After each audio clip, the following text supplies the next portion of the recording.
இஸ்ரேலுடைய பிரதமர் நெதன்யாகு அவர்கள் புதிய ஹிட்லர் என்று சொல்ல வர்ணிக்கத்தக்க அளவுக்கு மிக கொடூரமான மனித படுகொலைகளை நிகழ்த்தக்கூடிய நபராக நெதன்யாகு திகழ்ந்து கொண்டிருக்கிறார்.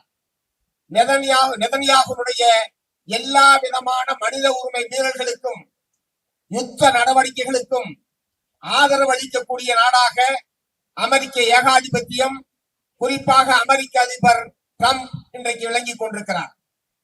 தொட்டிலையும் கிள்ளிவிட்டு குழந்தையையும் ஆட்டி விடுவதைப் போல ஒரு பக்கம் இஸ்ரேலுடைய எல்லா விதமான யுத்தவெறி நடவடிக்கைகளுக்கும் ஆதரவாக இருக்கக்கூடிய டிரம்ப், இன்னொரு பக்கம் நாங்கள் சமாதானத்தை ஏற்படுத்துவதற்கான அமைதி பேச்சுவார்த்தையில் ஈடுபடுகிறோம் என்று சொல்லி ஒரு நாடகத்தை நடத்தி கொண்டிருக்கிறார். நாம் கோருவது சுதந்திரமான பாலஸ்தீனமே தவிர அமெரிக்காவின் கட்டுப்பாட்டில் உள்ள, அமெரிக்காவுக்கு அடங்கி நடக்கக்கூடிய ஒரு பாலஸ்தீனத்தை நாம் ஏற்கவில்லை.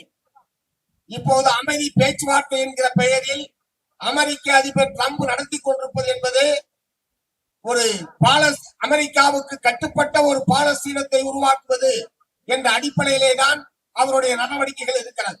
நரிக்கு நாட்டாம கொடுத்தா அது என்ன செய்யும் என்பது நமக்கெல்லாம் தெரியும். ஆகவே அமெரிக்க நரியாக இருக்கக்கூடிய டிரம்ப் இன்றைக்கு இஸ்ரேலுக்கும் பாலஸ்தீனத்துக்கும் நாம் நாட்டாமை செய்கிறேன் என்கிற பெயரில் இந்த நாடகத்தை அவர்கள் நடத்தி கொண்டிருக்கிறார்கள்.